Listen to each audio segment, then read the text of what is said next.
Hi friends, welcome back to my channel and you are watching my mini पाठशाला।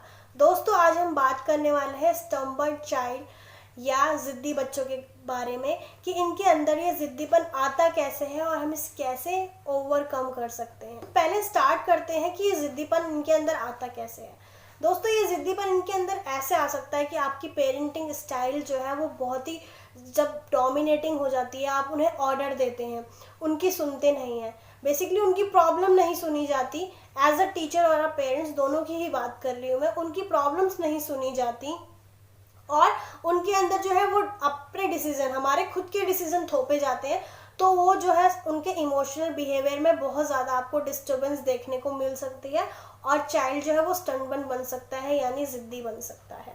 और अगर आपका जो घर का इन्वायरमेंट है वो नेगेटिव है, यानी वहाँ पे बहुत ज़्यादा डोमेस्टिक वायलेंस है या बहुत ज़्यादा वायलेंस है या बच्चे के ऊपर वायलेंस हो रहा है, ठीक है। अगर बच्चा आपकी बात नहीं मानता, आप उसके दो लगा देते हैं, कोई भी आता है उसे दो लगा के चले जाता है, आप इरिटेट होते हैं, आप उसके ऊपर सारी इरिटेशन निकालते हैं, तो इससे भी बच्चा जो है वो ज़िद्दी होने लग जाता है और आपकी बातें नहीं मानता, वो अपनी ही चलाता है। अगर आपको उससे बात मनवानी है तो आपको भी उसकी बात माननी होगी, आपको भी उसकी प्रॉब्लम सुननी होगी। ये जो है वो कुछ रीजंस हैं जिससे जो है बच्चा स्टर्बन हो जाता है, यानी कि ज़िद्दी हो जाता है। अब हम इसे कम कैसे कर सकते हैं? बेसिकली हमें यहाँ पे क्या चीज़ें करनी पड़ेंगी, हमें अपना पेरेंटिंग स्टाइल बदलना पड़ेगा, हमें अपना थोड़ा सा टीचिंग स्टाइल बदलना पड़ेगा, हमें अपना बिहेवियर बच्चे के साथ थोड़ा सा बदलना पड़ेगा। अगर आप उस पर डिसीज़न थोपते हैं, अगर आप उसकी बात नहीं मानते, तो आप अपना जो है बिहेवियर चेंज करिए। देखिए, बच्चे के अंदर नहीं है ये कमी हमारे अंदर है कि हम उसकी प्रॉब्लम्स नहीं जान पा रहे, हम उसकी बातें नहीं समझ पा रहे। उनसे बच्चा ऐसा नहीं है जब से उसने जन्म लिया है, क्योंकि उसके अंदर ये चीज़ें डेवलप की गई हैं आपके बिहेवियर के कारण, आपके बनाए इन्वायरमेंट के कारण उसके अंदर ये चीज़ें डेवलप हुई हैं। तो हमारा ये जो है वो एक ड्यूटी बनती है कि हम इससे बच्चे को बाहर निकालें, क्योंकि जो बच्चा है इस बिहेवियर के साथ जो है पूरी लाइफ, जो अपनी सेटिस्फैक्ट्री लाइफ नहीं जी सकता। आगे जाके उसे भी अपना एक मुकाम हासिल करना है, एक पॉजिटिव लाइफ उसे जीनी है अपनी। तो जो है इस बिहेवियर के साथ अपनी लाइफ कैसे जिएगा, आप ही बताइए। अभी तो आप उसकी जो है ज़िद्दीपन को समझ रहे हैं, उसकी ज़िद पूरी कर रहे हैं, लेकिन बाहर जब वो निकलेगा तो उसकी ज़िद पूरी नहीं की जाएगी। अगर वो जॉब करेगा या बिजनेस भी करेगा, anything they want to do, तो वहाँ पे उसका ये ज़िद्दीपन नहीं चलेगा। वहाँ पे बहुत सारी प्रॉब्लम जो है वो फेस करनी पड़ सकती हैं। तो हमारी ये ड्यूटी बनती है कि हम जो है वो इस बिहेवियर को जो है ओवरकम करें बच्चे के अंदर। तो अब ये बिहेवियर हम ओवरकम कैसे कर सकते हैं? तो सबसे पहले तो हमें जो है बच्चे की डिसीज़न की कदर करनी सीखनी पड़ेगी, बच्चे की चॉइसेस की कदर करनी सीखनी पड़ेगी। आप इसे छोटे छोटे लेवल से शुरू कर सकते हैं। मान लीजिए अगर बच्चा कोई पार्टी में जाना है या बच्चे को कहीं पे भी जाना है, तो उसके पास जो भी ड्रेसेस है उसके सामने रखिए और पूछिए उससे कि आप क्या पहनना चाहते हैं, आप बताइए। तो बच्चा जो है वो चूज़ करेगा, उसे वही पहनाइए। तो ऐसी जो छोटी छोटी चीज़ें हैं वो बच्चे को बहुत ज़्यादा अप्रिशिएट करती हैं। बच्चे को लगता है हाँ भाई, उसकी चॉइसेस की भी कदर है। तो आप ये स्टार्ट कर सकते हैं अपने बिहेवियर चेंजेस में। दूसरा है कि अगर आपके घर में जो है वो नेगेटिव इन्वायरमेंट है तो उसे प्लीज़ कम कीजिए। अगर आप बच्चे पे हाथ उठाते हैं या कोई भी बच्चे पे हाथ उठाता है, ये मैं टीचर्स और पेरेंट्स सभी के लिए बोल रही हूँ, तो प्लीज़ बंद कीजिए। इससे बच्चा जो है वो बहुत ज़्यादा ज़िद्दी हो जाता है। इससे बच्चे को क्या लगता है कि मैं अगर गलत काम करूँगा तब भी मुझे दो पढ़ने हैं, अगर मैं नहीं करूँगा ये तब भी मुझे डांट पड़नी है। तो बेसिकली मैं कर ही लेता हूँ इसे, क्योंकि मार खाना तो उसकी एक हैबिट बन ही चुकी है, एक आदत बन ही चुकी है। तो वो उससे डरता नहीं है, उसके अंदर डर खत्म हो जाता है गलत और सही करने से, वो फिर कतराता नहीं है। तीसरा है कि ऑर्डर्स देना जो है वो बंद कीजिए। अब बच्चे को हम क्या कहते हैं कि चलो टीवी बंद करो, अभी पढ़ने का टाइम हो रहा है। नहीं, आप उसको डायरेक्टली ऑर्डर मत दीजिए, आप उससे प्यार से बोलिए, इमोशनल बॉन्ड बना के बोलिए। अगर वो अपना जिद दिखाता भी है कि नहीं मुझे टीवी देखना है, तो आप उसको प्यार से बोल सकते हैं आप पहले अपना काम कर लीजिए, फिर हम दोनों साथ में बैठ के थोड़ी देर टीवी देखेंगे। बेसिकली यहाँ बच्चे को जो है वो बिजी रखिए अपने साथ। इमोशनल बॉन्ड यहाँ बनाना यहाँ पे बहुत ज़्यादा ज़रूरी है।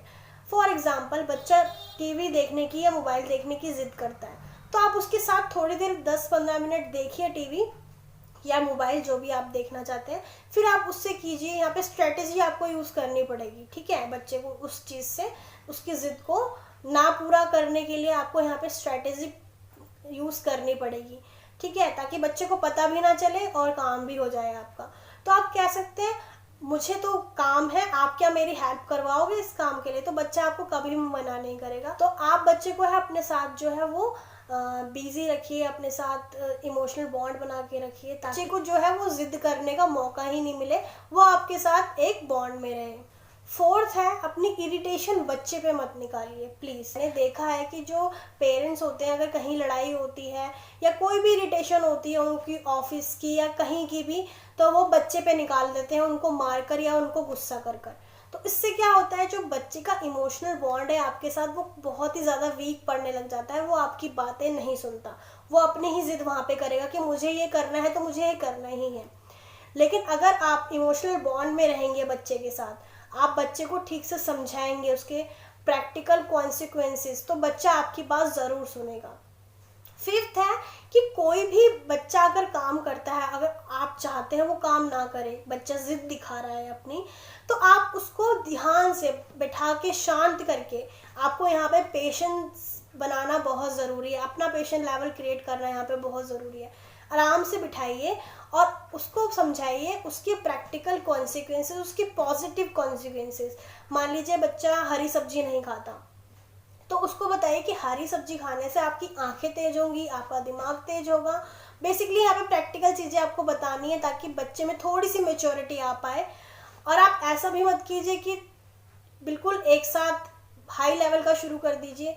अगर आपको मान लीजिए हरी सब्जी खिलानी है, मैं एक एग्जांपल ले रही हूँ, तो आप उसे थोड़े थोड़े अमाउंट में शुरू करिए और आप उसको साथ में शुरू करिए, आप उसके साथ में खाइए, ठीक है। तो ऐसे क्या होगा कि बच्चा धीरे धीरे चीज़ें वो शुरू भी कर देगा और उसको जो है वो, उसको मैच्योरिटी लेवल जो इसकी वो भी वहाँ पे इंक्रीज होगी, उसको सोचने की, उसकी डिसीजन मेकिंग पावर भी वहाँ पे जो है वो इंक्रीज होगी कि मेरे लिए क्या सही है और मेरे लिए क्या गलत है। बच्चे की प्रॉब्लम को सुनना, ठीक है। हम जो क्या करते हैं, बच्चे की जो प्रॉब्लम्स होती है, मुझे पता है आधे से ज़्यादा प्रॉब्लम उसमें ना उसके सर होता है ना उसकी पैर होती है, बट हम क्या करते हैं, बच्चे की प्रॉब्लम को सुनते ही नहीं है, उसे इग्नोर करते हैं, ठीक है। लेकिन आपको बच्चे की प्रॉब्लम सुननी है, चाहे उसका सर हो या पैर हो या नहीं हो, लेकिन आपको बच्चे की प्रॉब्लम सुननी है और बाद में उससे डिस्कशन भी करना है उस प्रॉब्लम को लेके। हाँ भाई ऐसा ऐसा है और ये हुआ, जो भी बच्चा बोलता है, सपोज कीजिए उसकी कुछ किसी से लड़ाई हो गई क्लास में और उसने उसे मार दिया या जो भी कर दिया, ठीक है, तो उसको बताइए यहाँ पे आपने गलत किया और यहाँ पे आपने सही किया, ठीक है। तो बच्चे को पता चलता है कि हाँ मैं किस डायरेक्शन में जा रहा हूँ। ऑफकोर्स बहुत छोटे बच्चे के साथ ये एप्लीकेबल नहीं हो सकता, बट जो थोड़े से बड़े बच्चे हैं उनके साथ ये आप ट्राई कर सकते हैं। आप ज़रूर जो है अपने बच्चे पे बहुत ज़्यादा इसका असर देखेंगे कि वो जो है चीज़ों को समझने लगा है और आपसे भी कन्वर्स करने लगा है, आपसे भी कम्युनिकेशन उसकी स्किल जो है वो अच्छी हो रही है।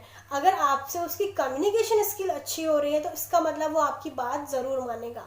तो ये कुछ पॉइंट्स हैं ऐसे जिससे आप जो जिद्दी बच्चे हैं, जो स्टर्न चाइल्ड हैं, उन पे थोड़ा सा कंट्रोल कर सकते हैं। ऑफकोर्स इसमें टाइम लगता है, आप ये मत सोचिए कि मैंने ये 2 दिन किया है, इन्होंने तो बोला था कि हो जाएगा, बट ये हुआ ही नहीं। इसमें ये टाइम टेकिंग प्रोसेस है। आप सोचिए खुद ही कि इतने सालों में बच्चे ने वो जो बिहेवियर है वो अब्जॉर्ब किया है, तो उसको निकालने के लिए भी टाइम लगेगा ही लगेगा। अब लास्ट गाइज मैं आपसे डिस्कस करना चाहूँगी एक्सट्रीम केस जहाँ पे बच्चे जो हैं वो बिल्कुल भी नहीं सुनते। आपने देखे होंगे ऐसे एग्जाम्पल बच्चों के कि वो मॉल में गए और उन्हें आइसक्रीम चाहिए तो वहाँ पे लेट गए और रोने लग गए, तो वहाँ पे जो पेरेंट्स हैं वो बहुत परेशान हो जाते हैं, आसपास के लोग भी उन्हें देख रहे होते हैं, तो थोड़ा सा उनके लिए वहाँ पे मैनेज करना जो है वो मुश्किल हो जाता है। तो यहाँ पे भी आपको थोड़ा सा चेंज करना पड़ेगा अपना इमोशनल और अपना बिहेवियरल स्टेटस। वहाँ पे आपको कंप्लीटली इग्नोर करना है बच्चे को, मतलब ऐसा इग्नोर करना है कि आपकी उसमें नज़र रहे बट बच्चे को लग रहा हो कि आप उसे इग्नोर कर रहे हैं। तो बच्चा वहाँ पे देखिए 2 मिनट बैठा रहेगा, लेटा रहेगा, जो भी वो कर रहा है, उसके बाद वो खुद ही उठ के आपके पास आ जाएगा, ठीक है। तो वहाँ पे इग्नोरेंस बहुत ज़रूरी है। अगर आप बच्चे को वहाँ पे अटेंशन देते हैं, यहाँ पे अटेंशन बहुत इंपॉर्टेंट है, अगर आपको बच्चे को वहाँ पे अटेंशन देते हैं तो बच्चे को लगेगा यहाँ पे मुझे अटेंशन मिल रहा है और मैं हर बार ये टेक्निक यूज़ करके अपनी चीज़ें मनवा सकता हूँ। तो आप वहाँ पे अटेंशन को बिल्कुल स्टॉप कर दीजिए, बिल्कुल अटेंशन कैंसिल कर दीजिए वहाँ से। आप देखेंगे कि आपका बच्चा को पता जब चलेगा कि मुझे तो अटेंशन यहाँ पे मिल ही नहीं रहा, तो वो खुद वो जो बिहेवियर है उसे धीरे धीरे करना बंद कर देगा। ऑफकोर्स बच्चे पे नज़र रखिए, बिल्कुल भी बच्चे पे ऐसा केयरलेस मत दिखाइए कि लाइक आप बिल्कुल ही नहीं देख रहे, बच्चे को छोड़ के चले गए, ऐसा मत कीजिएगा।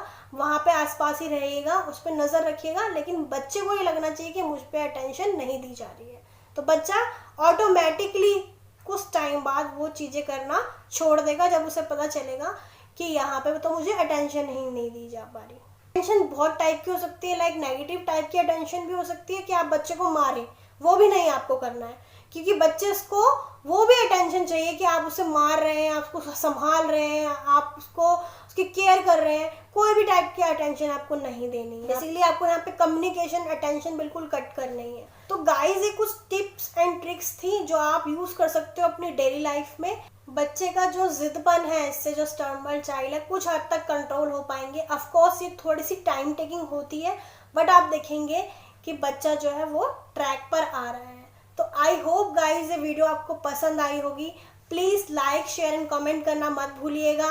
तब तक के लिए अपना ख्याल रखिए, मिलते हैं अगली वीडियो में। Bye bye.